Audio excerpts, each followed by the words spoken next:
Welcome to the Learneezee podcast. We speak to professional expats around the world. Today's guest is Ariane, a coach who helps women navigate life transitions across borders, cultures, and big personal shifts. Her inspiration is a Greek myth about finding your way through a labyrinth. We're talking about identity, clarity, coaching, and what happens when life doesn't go according to plan. Welcome, Ariane. Thank you for having me. Good morning. And good morning, Patrick. Morning, Andrew. So, Ariane, the work that you do in your coaching was inspired by your name. And this comes from this story of Ariadne, this princess in Greek mythology who helped Theseus kill the Minotaur in the Labyrinth by providing him with a string. Yeah, a string of clarity. What is it about this myth that drew you in, and how does it connect with the work that you do today? So, first of all, I have to thank my mom for this name. She looked for a unique name. And then I can tell you that I grew up in a Greek-German family. So the Greekness was always part of my life. My stepdad is Greek. And the identity with the name and why I called my company this name is because I always felt that I had an inner calling to hold a ball of yarn for people who were searching their way. So I accompany them on their search and help them to navigate life and to find answers. And sometimes we think that one way is the answer, and then we realize, no, I need to take a few steps back and try another way, just like in a labyrinth. So, I mean, in your life, there was a lot of big leaps. You were once a medical anthropologist, you were in herbology, you did marketing and sales, and also you moved when you were about 18 to Canada. You grew up in Germany and then you moved to Canada, and with all of these big changes, how did you fare with that line of clarity? Because I love that you offer people this thread of clarity, but in your life, did you always kind of know each step along the way how it was going to pan out? Not at all. I mean, my mom has a very good friend who lives in Ottawa, and the two women were joking and saying, oh, once you're married and you have a child and Ariane is finished with school, she can be your au pair. And exactly that happened. I finished school, she had her first child, she was working, had her own company, so I went to support her. And I was supposed to stay 10 months and really liked it. And 30 years later, I'm still in Canada. And so I can't say that each step was clear before I took it, but there was a certain faith that things would work out and that I would have the resilience to deal with the challenges that arise. And yeah, I had good moments and moments that made it extreme challenging. But we learn from those moments, right? So, would you say that you were more Theseus jumping into the labyrinth without Ariadne's help, and now because you've bumbled your way through the labyrinth, you realize maybe I can actually map out this path, even though everybody's path is different? I wouldn't quite call it that. I would say that I'm a strong networker and I have really good people in my life. And even this woman that I moved to, my mom's friend, until today, she is a very good person for me to call if I have a question. And there are many other people in my life that I can reach out to. If I feel like I'm stumbling, I'm not clear, I've hired a coach myself, to gain clarity. So yeah, it's not that I did it alone, Yeah, definitely. okay. You had multiple Ariadnes in your life. That's good. Yeah. Speaking about this big move from Germany to Canada, can you share stories of the first time moving to Canada? What was that early cross-cultural challenge? Maybe I can start out with telling you that I felt very restricted by Europe and by Germany. Don't walk about the grass here and don't do this. And it felt very, I couldn't breathe. And there was so much cultural identity given to me that I didn't know how to deal with the Greek side. And moving to Canada felt like a fresh start. It felt, it's a big country. I can breathe. I can go shopping at 2 in the morning if I want to. I had also difficult situations where I got not so nice feedback about being German, but my maiden name is Greek. So then I was able to move between those identities Oh, again. But at the end, when I moved to Montreal, I felt I was one culture, so to speak, among many. And I was able to find myself, and that was a very long process. But find who I really was in this big country and establish myself as a new person, so to speak. that's It's amazing. Yeah, yeah, I forgot to ask you one of our favorite questions. How many languages do you speak, Ariana? Just to make it clear, because you said you moved to Montreal, and I'm Yeah. sure some folks already know they don't speak English there 100%. uh, Well, so to answer the first question, I perfectly speak German and English. Well, almost. I speak French as well, but I didn't have French in school, so I basically learned French as an immigrant in Montreal with other immigrants. And it's not the French as in France, but it's Québécois. So yeah. it's a language that is very dear to my heart, and when I hear it, it feels like home. And a short side note to Montreal, it's a very interesting city because it is on an island and it is actually divided. There's a street called Saint Laurent, and it divides the city in east and west. And the west side is or used to be more English, and the French side was more on the east side. There is a great mixture, and how could I describe it? A lot of material to deal with all of these topics of multiculturalism. You rub shoulders with so many peoples and opinions that, yeah, it's a very interesting and vibrant city. it's it's funny because I think I come from the Caribbean, Trinidad and Tobago, and Patrick living in New York. It's already this Yeah, huge energy of multiculturalism. And then we're the ones that decided to go to Germany, and it's funny that you felt so trapped inside of the German culture and you found yourself in Canada. And now that I'm living in Germany, when I go home, sometimes the things that I did take for granted, the things that were so normal to me, almost feel strange.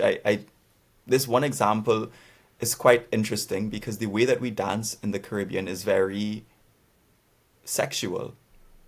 And here in Germany, you wouldn't even think about doing that. In Trinidad, this is just kind of like how you say hi to somebody in a party. And I'm starting to change my opinion of some of the things that I did when I was in Trinidad because of this new mentality that I am learning in Germany.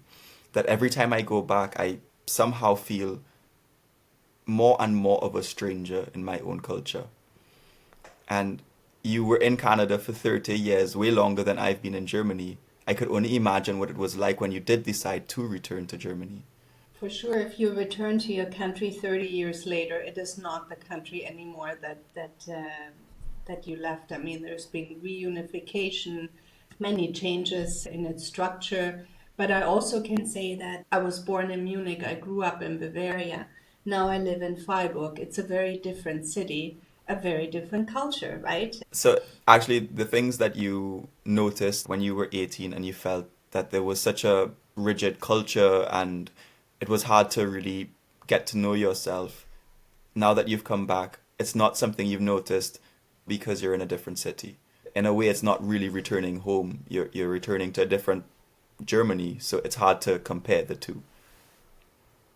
It is, but I also learned to appreciate the good sides about Germany. People often say, oh, Germans are so rigid, they have no humor, they don't communicate with each other. But then I think of when you go to beer garden, a Yeah, yeah. public place to drink beer. People will share the same table, have a very small conversation about the weather, maybe even politics. That would not happen in Canada. You respect that space, right? That's a great point. Do you see similar issues of culture shock, identity confusion in your clients as well? Maybe can take a step back and say, through having lived between so many cultures for so long and having felt quite lost and wondering where I belonged and who I really was, I developed a strength to see the positive in the cultural choices and the way I live. And so I feel free now to pick what I like in one country and not another. So I'm going to pick what feels good for me and build my own identity. And this strength I give to my clients when they have cross-cultural questions. So with the cultural confusion, you always kind of showcase that it's not as bad as you think it is. Yes, but I also acknowledge the hard parts of this new life and giving room for what you leave behind and trying out something new. And somehow also human beings think once they have taken a decision, they have to stick with it for the rest of their lives. But you are actually allowed to change your opinion, right? You're allowed What? Are to you sure? sorry? Gotta Are you stick. sure? Yeah, stick to the mistakes. I thought I Hold on had to to your stick the mistakes. whole Oh, time. forever, forever. Yeah. Yeah. We forget we're allowed to make mistakes, we're allowed to change our minds, we're allowed to explore. And yeah, maybe there is a price that comes with it, but I think the price of not trying something that you've been dreaming of is so much higher because we have this one life, right? And if we get stuck in one place and are afraid to move here or there, do I want children? How many? Do I change jobs? Maybe you've always dreamt to, taking a trip around the world and, oh, but how could it look? And do I have the money? And so on. Then you get stuck in this worry zone and the thoughts circle and you get stuck there. But moving into doing and exploring is then what really helps. I like that idea. And in your past, when you were doing your master's thesis, you had the opportunity to work in therapeutic clay modeling, and you witnessed people going through maybe some sorts of struggles. It could even be cultural confusion or identity crisis. And with that grounding, that feeling the clay, molding the clay, it helped them in this sort of therapeutic way. Even for you, I think your mom was really into pottery as well. So you've also had that experience to understand what it is to really just kind of find something to hold on to. Um, is that something that you use also in your coaching, or is that not even related? So Is there a connection? the clay aspect of my life came aside from my mom also in my master's thesis, and I went to 3 communities that worked with clay. The idea was when you have psychological challenges that it helps you to be grounded. So today I don't work with clay with my clients, but I do believe in embodiment coaching, and that is my basis because you cannot separate the mind from the body. And often you feel trauma, sadness, emotions in your body, and to cut them off and to just in your head say, okay, I'm going to establish a new life in this country and ignore my cross cultural experiences. It doesn't work like that. It has to really connect and flow.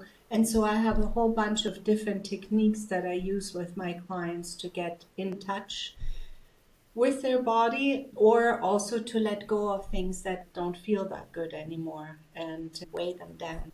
Wow. Okay. So you said you have techniques, right? How does that work in for you to be able to help them with this remodeling process? So the first step is to say, okay, where are you at? And what is it that troubles you? Some coaches already know, others still want to explore and are not quite sure. And then the second, and after we agreed on the elements that they wish to work on, and I can accompany them as a coach and holding the ball of yarn, then we move forward and anything could come up. I want to be specific because I see this a lot with a lot of the people that I live with here in Germany, the people that I meet on the streets, the networks that I've created, a lot of expats, obviously. And sometimes it's quite interesting that you see them living here for however many years, still not necessarily speaking German, not really integrating into the culture. And when you ask them about their story, yeah, I came here because my girlfriend lives here and my work told me to come here. My sister's living here, but then they become stuck. Perhaps the relationship doesn't work out, but they have a child. So now they have to continue living in this place that they can't really, Yeah. a society or a culture that they didn't choose. Yes? And so in this specific case, how would you help them to reorient themselves? Each experience is unique, but it has to do with a mind shift. If you feel always stuck in a place that you don't want to be, it doesn't feel very good. So my question would be, how can we move out of this dead end that person is in to change how they view their current life and to move on to the positive side, to see how the two cultures could be connected, maybe traveling more back and forth, the kind of work, language lessons are important. I can proudly say I'm a German Canadian. Both cultures have room and are allowed to exist. So I would support and coach that person to make room for both cultures to see how daily life can become pleasurable and good and fun again. So then it's like it really it's a tough thing to do. No, this is why I'm asking you these questions more than anything is because I think that is a very important thing that you're doing. And I want to pick your brain on that aspect of this Greek mythology. What I really want to think about is Ariadne herself. She kind of waited until there was this specific person, Theseus, before she decided to share her idea. Ariadne still ended up doing it for love. She didn't do it because it was her own passion. She shared this idea, and in fact, Theseus got all the glory, you know. What exactly do you think could be done then about that situation for people who are just waiting? They're not too sure when, and then they give their idea to somebody else. How do you get somebody then to really take control of something that is theirs and then go forward and create something out of it? So Ariadne had fallen in love. She also had the gift of holding a yarn and therefore giving him the path. And I see that as the metaphor. And if you have an idea, I wonder, why do you have to do it alone, right? Why not find somebody like a coach, a friend, whatever it might be, a mentor, and explore that idea, feel that passion. It is often fear that we hold it back. Fear is a healthy aspect of anything you do in life, but you don't want to have fear as the driving force, but in the back. Does that answer your question? How I heard it then, instead of thinking about it as though Ariadne gave away her idea, she kind of partnered up with Theseus. This is actually not one person, this was the both of them. And they created this solution to kill the Minotaur together. It wasn't that Theseus stole Ariana's, cleverness. Both of them collaborated in a very powerful way because, as the story goes, nobody else could have done it, and this was the only perhaps solution. That's really cool. Just after later on in the story, Theseus leaves Ariadne and the island, and that's the part I don't like, but whatever, you know. But you have to continue looking forward because then she fell in love with the wine god. And Oh, so there was love after She all upgraded. with a man who, knows a lot about wine. Yeah, so she won anyway. yeah. And Ultimately, that's she life, had the last right? laugh. You're in love with one person, but then he leaves and he has other interests and he did not keep his promise, but then something else appears. And this is really life. We think it always goes in a straight line, but it doesn't. Life does not go in a straight line, and surprises show up, or we decide to change it up, but then embrace it and make sure that you also have the resilience and the tools when it goes down, that you know what to do to then come up again, and that the ups Well, and downs are not, extreme peaks, but it's a flow, and we all know it. now I love your metaphor even more because how you do your coaching, you really are partnering then with whoever it is that's struggling through their life, and you're holding that one end of the string, that string of clarity as they navigate, as they make their mistakes. You kind of are that grounding force in their life, and that's kind of, I guess, the way that you try your best to implement your coaching. Excellent. Yeah, you summarized it very well. Well, that's great. I'm gonna get into more of like the nitty gritty of your work as a coach here, because usually you go to coach to deal with some kind of blockage in your career, in your life. How do you help someone who's circling around an idea but hasn't made the leap yet to implementing their idea? Yeah, yeah. By really working out the details and trying out. And what I didn't tell you before is that there's actually something called the Ariadne Logic. Okay. Ariadne Logic allows you to explore different ways of embracing a new situation, whether work or personal. So you sit down and say, okay, what are my options? And you document through simple note taking the approach that you take, right?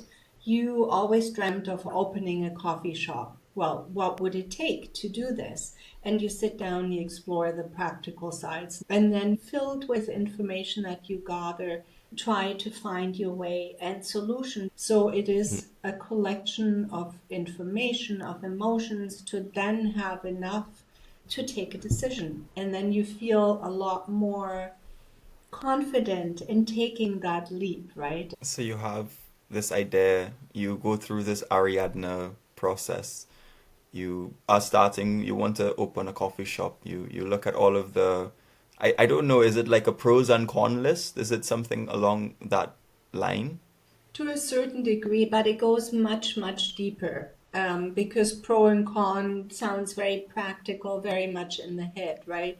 But there's also emotions Mm-hmm. involved. How do I feel having a coffee shop and living that daily reality of opening that door every morning at 8 and talking to all these people, making all these coffee, and then staying late at night to doing the bookkeeping?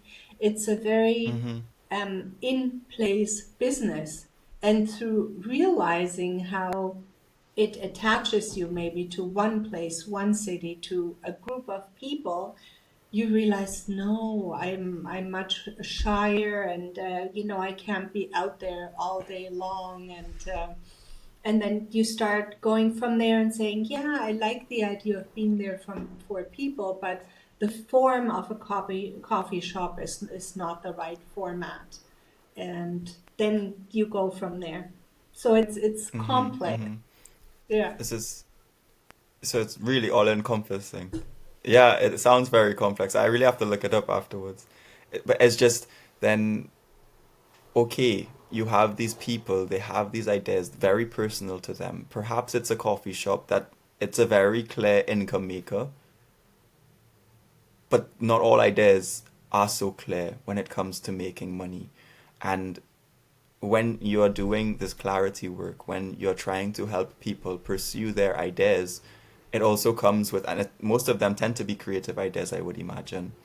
How do you then also tie into the money aspect of it? How do you also ensure that this is not just creativity for fun? This is, I'm putting my work into this and I'm getting paid something that's worthwhile, something that comes from my labor. I'm very happy that you're bringing up this point, because I can tell you that almost in every single coaching session or coach with every coaching client, finances is part of the topic. And you know that I mainly work with women. And so it has a lot to do with self-worth and looking at finances. Is there a plan long term? What do I have already? How much do I charge hourly? For example, if I work, seamstress and I offer workshops, what is my hourly rate? Does it make sense? And then we sit down and we calculate, if I have that many workshops, that many clients, what do I have at the end? We need to look at health insurance, and then it becomes very practical and very grounded, because you need to take that creative idea and you need to ground it and to understand how would it look in everyday life. And I do that with many women, because unfortunately we undersell ourselves still today, and finances is a huge topic and very important that we look at.